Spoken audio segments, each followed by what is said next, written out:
The Nintendo GameCube left many fans wondering when the next traditional 3D Mario game was going to be released. By this point, there were plenty of online rumors and interviews confirming the existence of a sequel to Mario 64 called Mario 128. However, come July 19th, 2003, the public was greeted to a Mario-themed vacation with Super Mario Sunshine.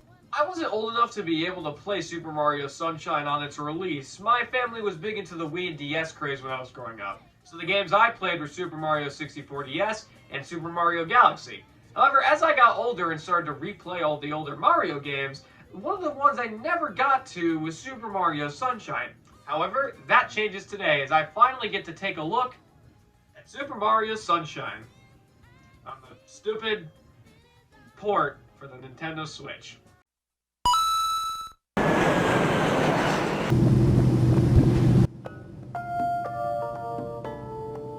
Welcome to the What's this icky paint-like goop?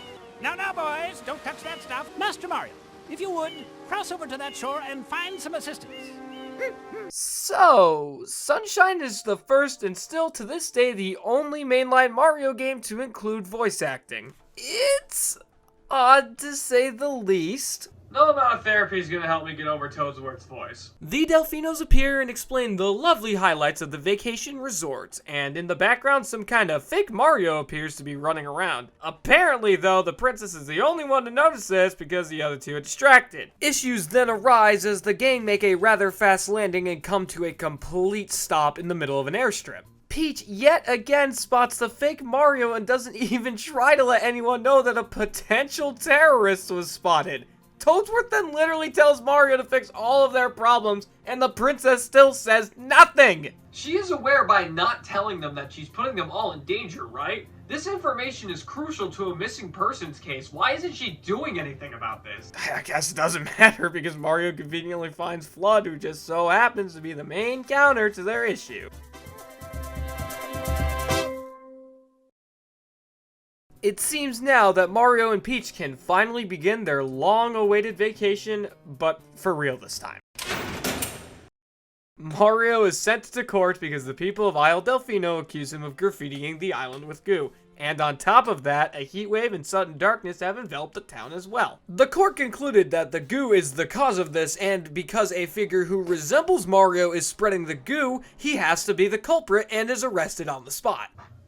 Hang on a second, what the hell just happened? Mario, Super Mario, is being accused as the local bioterrorist. Super Mario, a world-renowned hero who has saved his government and thousands of civilians numerous times from collapse. Are you meaning to tell me that none of the people here know who he is and think that, maybe there's a potential case of framing going on here? Consider this. The footage they have of Mario shows that he is completely dark in broad sunlight, an ability that the main antagonist of their kingdom would likely possess.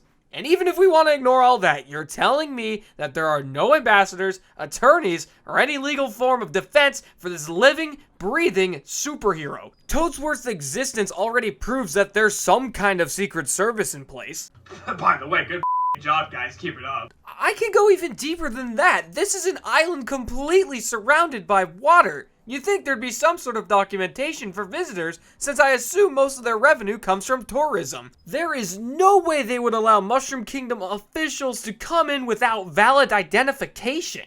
After this national court case, Mario is first commanded to clean a mess found in the center of town square, where he encounters the fake Mario. People, who are also witnesses, start referring to this menace as Shadow Mario. They go to kidnap the princess while Toadsworth stands right next to her and lets it happen.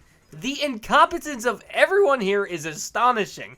Mario finds out, much like the goo, Shadow Mario is weak to water. Admittedly, it's pretty convenient that EGAD developed the main counter to all these issues. From there on, standard Mario gameplay. You traverse a set of courses through a hub, collect shines, and defeat the bad guy. Thanks to the graphical update brought with the Nintendo GameCube, the playable courses are far more expansive and detailed than ever before. There are 9 courses to explore and collect shines in: Bianco Hills, Ricco Harbor, Gelato Beach, Pina Park, Sirena Beach, Noki Bay, Pianta Village, Delfino Plaza, and Corona Mountain, the last of which I'll get to later. Here's a simple summary of each location as well as the opinions I have on them. Bianco Hills is a village in the mountains with a giant windmill towering over it. It's a great introductory course. I like how you get to scale the windmill and jump over tight ropes that are surrounded by a lake. Ricco Harbor is a port containing boats filled with supplies for the island. The way the course integrates giant ships naturally into its own design is pretty awesome. Gelato Beach. This one is fine. It was nothing too interesting here, except for the shine where I knocked the enemies off the glass. It was a little bit of fun. I'm not talking about the Sandbird yet. Peanut Park. It's an amusement park on an island. What else is there to say? I think this course has the best set of episodes in the game, especially the ones that incorporate the rides. Sirena Beach. This is a very pretty course. It takes place by a mansion during a sunset. However, beyond the episode with the Boo Maze, I didn't find this one too interesting. Noki Bay, it's easily the best looking course in this game. I love the episodes based underwater. I was given a little scuba suit to complete them as I just got to admire the beauty of the ocean. Also, the episodes where I found secrets in the terrain, those are pretty cool. Pianta Village. My god, this is my favorite course in the whole game. The atmosphere brings it home. I love the music and location. No other course pulls me into this world quite more than Pianta Village. Thankfully, those are interesting enough to carry what is admittedly a subpar set of episodes. They definitely aren't anything to write home about. Finally, the most iconic area, Delfino Plaza. In my opinion, it's the best hub world in the whole series. I'm able to run around and see people carry out their day-to-day lives, all with different personalities and unique things going on about them. There's charm absolutely dripped into every single detail. I would easily prefer this over Peach's Castle any day. That's the best way to describe these levels. The details, atmosphere, colors, everything is just so perfect. There may not be as many levels here as there are in other games, but the sheer quality makes up for it. When analyzing the various courses, there are a couple of changes compared to the last game. For me, the biggest and best change was the episode system. In the main 7 courses, the various shines that will be collected are separated into episodes. Episodes are the term used for missions, and they function the exact same as the star missions in Mario 64. The big difference being that each time a previous episode is completed, the next episode will continue off of that one, whether it be progressing a course-specific story or making physical alterations to the terrain. Nintendo? Why hasn't this returned in later games? It manages to give each course its own sense of identity. When I play a course in Sunshine, the episode gives me investment in areas that I otherwise would not care about. It turns a set of hills into Bianco Hills, or a village into Pianta Village. I'm always going to remember Ricco Harbor more than I will ever remember World 8-2 from New Super Mario Bros. Wii. I played New Super Mario Bros. Wii for like most of my childhood, and I genuinely can't remember what that level or the game even looks like for the most part. Mission objectives are basically the same as Super Mario 64, but Sunshine has the most clever and creative objectives in the entire 3D Mario series. Half of the time. Bianco Hills is the perfect example of this. Episodes 1, 2, 4, 5, and 7 are all fun to play and provide unique experiences with a simple premise. Episode 1 is cleaning up goo until you reached a windmill. Episode 2 is a boss fight with a new character, Petey Piranha. Episode 4 is finding 8 red coins around the main village you've seen a few times now. Episode 5 is a rematch with Petey, but this time in a new location with a different setup. And Episode 7 is a chase with Shadow Mario. Even though some of these episodes have the same idea, they all have differences to keep them fresh, whether it be a new way to complete a goal or exploring an area I would only brush by otherwise. The problem is the remaining shines in the course don't have these qualities. 3 of the other 5 remaining shines are red coin shines. One of them is an area I haven't been to yet, to be fair, but the other 2 are based in secret locations I found earlier. The more and more you use the red coin shine idea in episodes, the more boring and repetitive it becomes. Especially when the idea is used 4 times in one area. And as for episode 7 specifically, I only am going to excuse that kind of episode type here since it's the first one. Every time you encounter the 7th episode in a course, you will chase down Shadow Mario to earn a shine, which is pretty cool at the first time you do it. Much like problems with the other episodes, it's repetitive because it's in every single course in the game, specifically slot number 7 in the mission select. I use Bianco Hills as an example, but you can realistically apply this template to every course in the game. You have a few set of fun objectives, but then repetitive ones, especially red coin shines, and you rinse and repeat 7 times. The other main addition to courses are blue coins. Okay, so in Sunshine, blue coins are a new form of collectible. Unlike yellow or red coins, these coins have a set location and will remain there until collected. Once I obtained them, they would disappear from a level entirely. Each course contains 30 blue coins, with Isle Delfino containing 20, Corona Mountain having 10, and the Delfino Airstrip just having 1. At any point in time, I would be able to exchange 10 of these blue coins in this little hut thing, and I would be able to have a shine. In theory, this is a good idea. Having an additional collectible for Mario to run around and get in order to diversify the gameplay a little bit is a good idea. And in fact, many other 3D platformers, especially Mario, have done this before. However, it sucks in practice because of how I had to go about collecting them. In order to find one, I had to do a few different set of actions. Actions such as walk around, spray a goo shape, defeat certain enemies, just the simpler things like that. Here's the thing, the game would oftentimes give me 0 indicators that what I am doing will yield a blue coin. I would be spraying a random section of the level and then BAM! Blue coin! Happen to stomp on a regular enemy? There's a blue coin for ya. No radar, no meter, nothing. I was given nothing as to the location of these blue coins. What makes this even worse is that some blue coins are locked behind certain episodes. Again, in theory, it makes sense. But much like how there's no hints with finding the blue coins within the episodes, this game gives you no guides with what episodes will produce what blue coins. In the modern age, this problem isn't nearly as bad as it would be back in 2003. Even in current year though, I had to look for sources outside of the game to find the information I needed. This is one of the worst parts about Sunshine. Yes, I don't have to collect the blue coins to beat the game. I did need a certain amount of shines before accessing the final course though, meaning if I didn't want to play the other episodes, I had to find them. Alternatively, if I wanted to 100% this game, I have to collect every single blue coin. and I did that, by the way. We'll get to that soon. As good, or as bad, as some of the design can be, it all needs to be coexisting with how the player controls. In Sunshine, Flood helps Mario perform tasks he normally couldn't do without him. Flood is able to clean goo, stun enemies, hover to high places, move objects, disrupt the piece, and so much more. Flood also has different nozzles. By breaking open colored boxes, Flood would be able to replace the hover nozzle with either the turbo nozzle or the rocket nozzle. The turbo nozzle allows Mario to run significantly faster, and the rocket nozzle allows Mario to jump significantly higher. They're not just for show either. Sometimes there would be instances where you'd have to use the specific nozzles in order to unlock shines. Yet, all of this kind of pales in comparison when you realize that this is the first 3D Mario game to have Yoshi playable. He controls exactly how you'd expect him to, just now in a 3D space. However, they did add one main addition to him, and that's the juices. In order to hatch Yoshi, you need to give him a fruit, and depending on the fruit you give him will determine the properties of the juice he spits out. These juices can either clear the...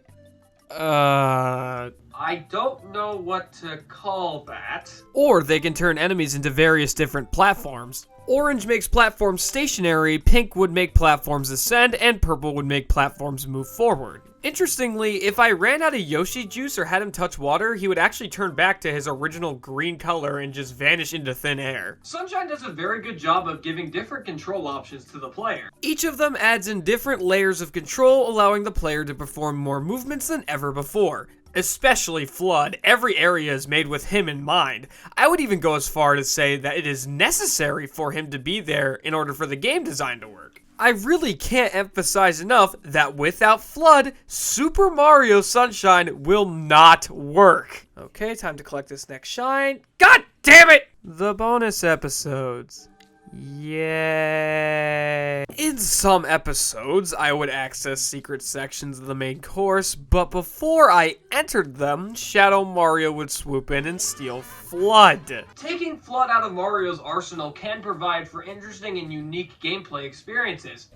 Yet, for some reason, Mario controls like He's unnecessarily snappy. My jumping height and speed fell off as if there was something preventing them from happening. Movements wouldn't even register sometimes, and even falling to the ground felt wrong. And the wall jumping.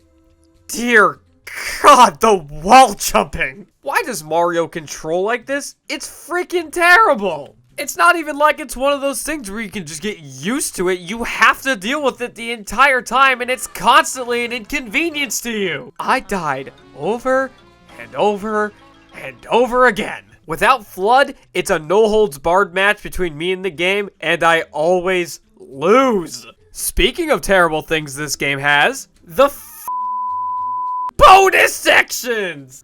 The pinball and the lily pad levels. Holy shit! I did have Flood while playing them, so they should be fun, right? No! They f***ing suck! The Sandbird bonus section is not nearly as infuriating as the other two I'm about to talk about. It's just super irritating to move around when Mario can't properly move around the stupid bird! The lily pad level is so sensitive that I needed to be unbelievably precise in order to not die. I'm not kidding, if any breeze came through, I was a f***ing gonzo. It took me like 18 times before I could finally beat it. Hell, I didn't even complete the level the way it was intended. I just cheesed it by using the hover nozzle to collect the last red coin. And then there's the pinball level. It's laid out exactly like that. A pinball machine. It's a fun idea if you like masochism. Every single time I attempted, there was a significant chance I would hit something, sending me into a hit stun. This meant that my chances of being able to replay the level without dying were left in the hands of the same shitheads who made Super Mario 3D All-Stars for the Nintendo Switch family of systems. If I made it back to safety, I got to try again. However, the probability of that was second to none. Death here is inevitable. This level is infamous online for being the one thing that is universally hated about Sunshine. Yeah, it deserves it. It's not fun. It's a goddamn bitch. I hope I never have to play it again for the rest of my life. Sunshine astonishes me with its in-game decisions. At its highs, there may not be a better Mario game than it. However, at its lows, there may not be a worse Mario game than it. I am playing this game with the 2020 port, if that's what you want to call it. It's harder to excuse faults now that the game has been officially supported nearly 2 decades after its release. Since Nintendo so graciously decided to re-release it at full price, I will be looking at it and critiquing it through the lens of the current day industry standards. And without any hesitation, I must say that Sunshine definitely looks like a GameCube game. Look anywhere and you could definitely see it. It's in the textures, models, details, shadows, even the water shows the age of the GameCube. Does that mean it's bad?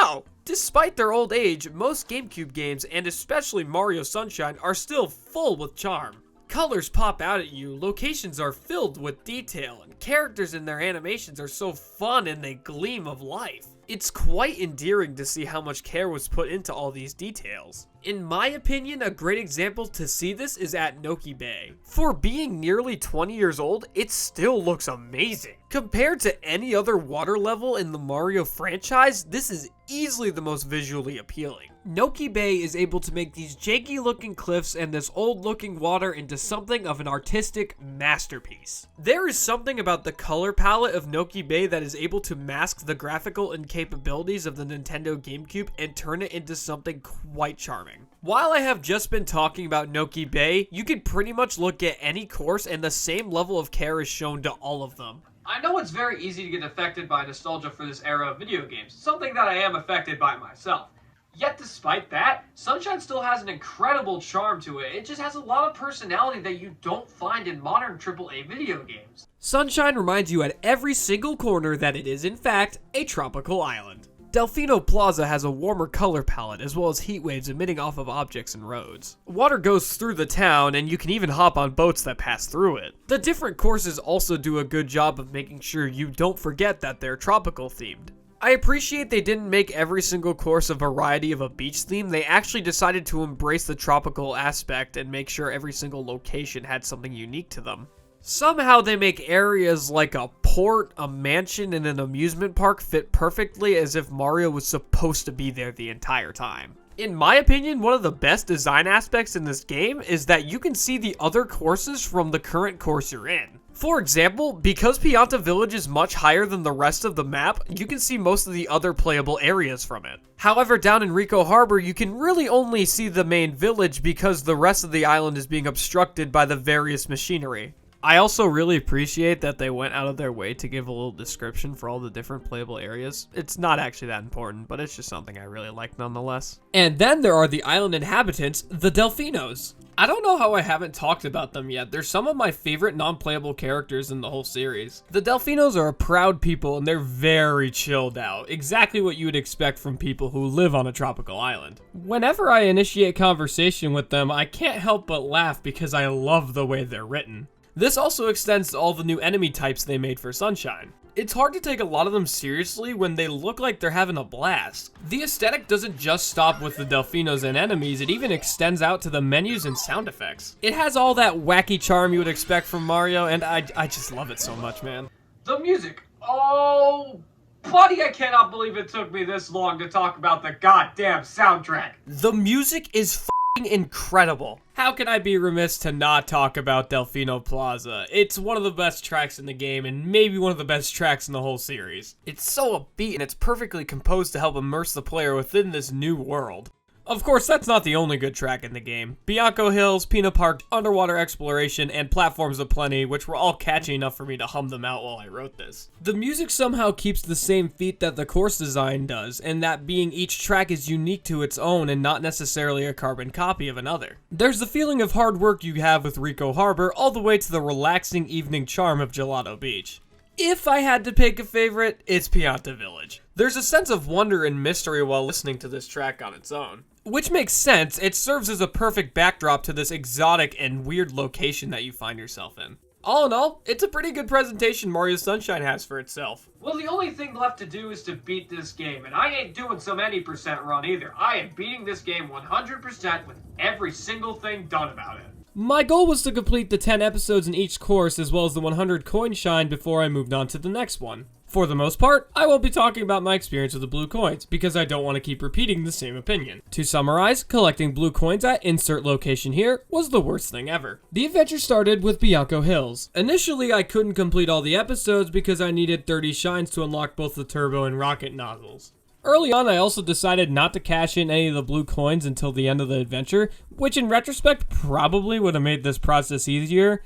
So I went to Gelato Beach after because the game told me I had to. I collected my next shine and then immediately went on to Ricco Harbor. The reason being, I just found it way more interesting than Gelato Beach. Again, I collected as many shines as I could before I needed the other nozzles and Yoshi. Funnily enough, while I was collecting shines in Ricco Harbor, Shadow Mario stole the princess and brought her to Pina Park. Being the good hero I am, I went back to Gelato Beach. I collected the remaining shines I could at the time before I begrudgingly went to Pina Park. So there I was, tasked with saving myself from boredom by having a really epic boss fight with Mecha Bowser. I took him down while riding a freaking roller coaster, that's awesome. Then Shadow Mario finally comes out of the rubble to reveal his identity as Bowser Jr. I unfortunately knew Bowser Jr. as Bowser's son my entire life, so this revelation wasn't too shocking to me. However, I am sure back in 2003, many kids were appalled to find out that Bowser had a son. Bowser Jr. proclaims that his dad said Mario stole Peach, or as he calls her, his mama. He also reveals that all the goo around the island has been thanks to a brush that was given to him by an old scientist in a white coat. He then makes his departure to Corona Mountain with Peach. At this point, I unlocked both the turbo and the rocket nozzles, as well as Yoshi, so I was able to finish the remaining episodes I had missed in all the previous courses. The rest of the adventure was fairly simple from that point on. First, I finished cleanup job on Pina Park and collected all the remaining shines there. I moved on to Sirena Beach and then collected all the shines there. Next, I went on to Noki Bay and also collected all the shines there. Then all there was left was Pianta Village. I was collecting all the shines as normal, but I totally forgot that after episode 7, something would occur. After completing episode 7, I found that the entirety of Delfino Plaza had been flooded. Shadow Mario was just simply waiting there for me to follow him. I attempted to go back to Pianta Village because I just really wanted to complete the shines there, however I found that I couldn't do that or go anywhere else for a matter of fact. That meant I had to follow him into Corona Mountain, the final course of the game. I don't think the game intended for players to leave Corona Mountain before completion. I say this because I ran out of lives while playing and the game booted me back to an unflooded Delfino Plaza. Given this opportunity, I decided to collect the remaining shines from Pianta Village as well as the ones from Delfino Plaza. as well as the bonus levels. I really don't want to talk about them because I'm about to get really mad at this game and they're only just gonna make me more upset because they're freaking stupid. Before I re-entered Corona Mountain, I thought I had counted the blue coins correctly to where getting the 10 in the course would give me all the remaining shines. However, I found that I was one off. At the time, I didn't understand that there was an additional blue coin on Delfino Airstrip. I couldn't figure that out though, so I decided to beat the game with the blue coins I already had. I've been waiting a long time to talk about this. Corona Mountain is the last course in the game. That much is obvious. It is also the worst course in the entire game. When I popped into the course, I first needed to clear a platforming section. It's decently challenging and tests your capabilities of using Flood. So far, it's alright. The second half required me to spray water so I could move a boat around rocks. It's the fucking lily pad level, but even worse this time. Controlling is somehow even more sensitive than it was before. There were many times it felt like I would stay clear of a collision, yet I keep fucking dying. Over and over again, I would die to seemingly nothing. I'm literally in a small boat. How am I hitting these rocks? Because I'm an idiot, I also had to collect all the blue coins to complete my file with 100%.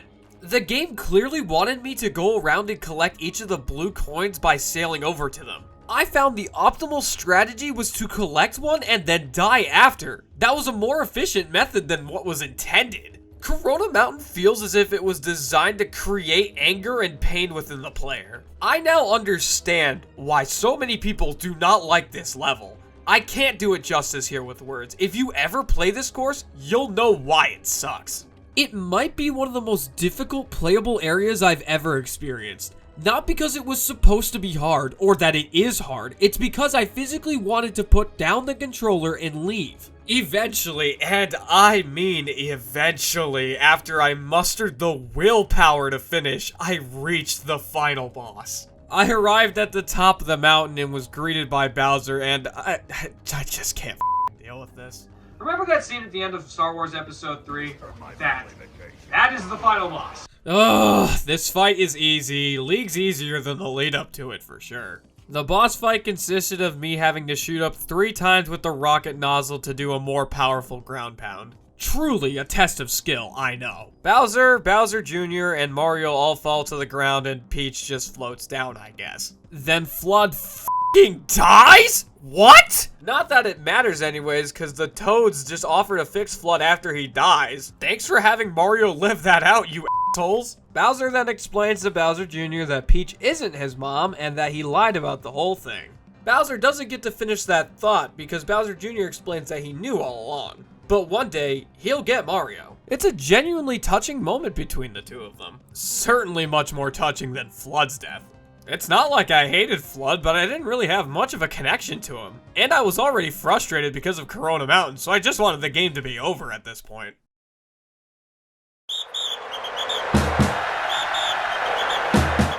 My adventure isn't over though. I collected the remaining shine on the airstrip and the final blue coin as well. I beat the game again, and then received the same credit roll, but with a picture at the end. That's it. That is the only reward I got for doing everything. I want to wrap up this analysis by talking about all the critiques I've had about the game. Yeah, I find it troubling to find new things that people haven't already talked about. I could easily talk about how Sunshine outshines every single Mario 3D game with its presentation, with course music, level of detail, and even the tiniest things like menus and sound effects. About how Isle Delfino is one of the most iconic main hubs in the world with some of the most iconic inhabitants in the whole series. About how much fun it is to explore areas like Pianta Village and Noki Bay, and for that matter, how fun the entire video game is. But I can also talk about how bad it is to control at times. How blue coins might be my least favorite collectible in any Mario game, maybe in any 3D platformer. I could go on and on about the bonus levels. And despite how creative Sunshine can be at times, it has some of the most repetitive and boring mission designs in the entire franchise. Yes, I could talk about all of that, but that doesn't really do Sunshine justice. Super Mario Sunshine is a weird game. It's often cited as the black sheep of the series for a reason. It's the epitome of a mixed bag, having both good and bad being mixed together equally. In some aspects, none of the games have done better than this, and in other aspects, every single one has. Any rating I give this game will not do it justice. I feel like the best way to experience Super Mario Sunshine is just by playing it. I think this was enough to get my Sunshine fill for the rest of my life, unless some remaster or remake comes out soon, but I don't foresee that happening. Maybe I would do it again if Nintendo decided to properly re-release this on modern hardware. Seriously, f*** Super Mario 3D All-Stars. Hi everybody, welcome to this kind of new end segment where I'm just going to be improvising and talking about my feelings not only on the video game, but kind of the video itself and some personal stuff about me that I want to talk about. So, the first thing I should probably talk about is, of course, the whole absence thing. It's been about a year since I uploaded. The reason is because I hesitate with making content sometimes because I'm worried the level of quality isn't going to live up to my own standards or like the standards of a person watching. Like, I put myself in the perspective of a viewer when going over these things, and I'll think to myself, if I'm like a viewer of this kind of content, am I really going to enjoy this? And the answer is often no, and that's usually because I'm really harsh on myself, but I think there's a little bit of fairness in there, so I don't know. I really can't explain that much further. I think everybody kind of experiences that. However, despite this, I'm going to continue to push making content going forward because I really want to keep doing this. I've been doing that with my other channel, Super Supreme Awesome Team, which you should go subscribe to, by the way. It has me and my friends playing games on it. It's a really fun thing we like to do. But I've been pushing hard to make content there regularly, so I'm going to try to do that with this channel too. I can't promise any schedule yet, but my intention is to at least release one more video before the year ends, so we'll see how that goes. But I do know this is coming out in 2 days from when I'm recording this, so I'm really nervous, and I hope it's good, and I hope that everybody liked it. Yeah, so also another reason it took me a while is because Sunshine is really hard to play through sometimes. Like, I enjoy the game, don't get me wrong, but man, there are parts of it where I really didn't want to play anymore, and I experience that quite more often with this game than I do with a lot of other games. So that could have played a little bit into it, but you know, it's also just me with the whole anxiety thing, so that's pretty fun. Anyways, thanks for listening to me ramble if you've gone all the way through. I really want to do this for a long time. I'm not just talking about YouTube. I actually am an aspiring filmmaker behind the scenes, and even if that doesn't amount to anything, even if this doesn't amount to anything, I will continue to do both probably for the rest of my life. So, hey, you know, even if it takes me another year to make a video, at least you're gonna get one in a year or so. And if you want to check out more stuff by me, there's a tier list video on here from last December, and it's fun to kind of look back at that for me, because it's like a neat little retrospective for how I used to make videos, and this is kind of my new benchmark now. I'm really proud of it. And then, of course, check out Super Supreme Awesome Team. That one has more regular stuff, Mondays and Wednesdays. That's pretty fun. And that's all I gotta say, so I'll catch you all later. I hope you all have a wonderful day.